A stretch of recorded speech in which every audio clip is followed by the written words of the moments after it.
Hello everyone, কেমন আছো? আশা করি ভালো আছো। ভালো থাকতে হবে। তা আমরা বেরিয়ে পড়েছি আজকে একটা এসি সার্ভিসিং করার জন্য। তা কোথায় সার্ভিস করতে হবে সেটা দেখতে পাচ্ছ। তা আজকে আমরা চলে এসেছি বাইপাস রোড।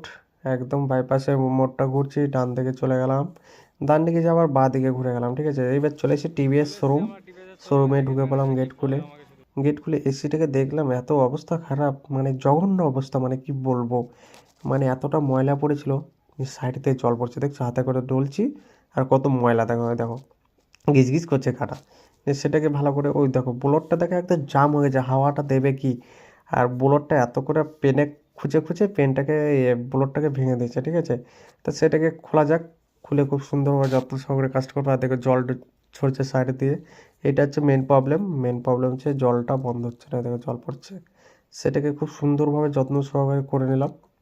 একবার দেখতে পাচ্ছি একদম বিরাশে করে করছি। বিরাশে করে জেট পাম্পটা করতে হবে, একটু বাদেই করবো না। জেট পাম্পটা বিরাশে করে দেবো। ঠিক আছে, এটা বলছে ওরকম করতে হবে না, বললাম না বিরাশে করে দিই। তারপরে বোর্ডটাকে খুব সুন্দরভাবে কয়েলটাকে খুললাম, কয়েলটাকে খুলে টুলে পরিষ্কার করে এলাম খুব সুন্দরভাবে ক্যাবিনেটটা খুলে। তারপরে এইখানে দেখাচ্ছিলাম যে কোথায় ফাটা আছে, একটু ওইখানটায় জল পড়ছিল শুধু। তারপর চলো বাইরে চলে এলাম, বাইরে দিয়ে স্প্রিং দিয়ে ভালো করে সুন্দরভাবে খুঁজে দিলাম। তা ভিডিওটা কেমন লাগলো একটু কমেন্ট করবে। আর তোমরা যদি এরকম করতে চাও তাহলে যোগাযোগ করতে পারো, ঠিক আছে, পেজ থেকে। আর ভিডিওটা ভালো লাগলে লাইক, কমেন্ট, শেয়ার, সাবস্ক্রাইবার সব করে দিও, গিজগিজ করে দিও। তা দেখা হবে নেক্সট কোনো ভিডিওতে। তা তোমরা ভালো থাকো।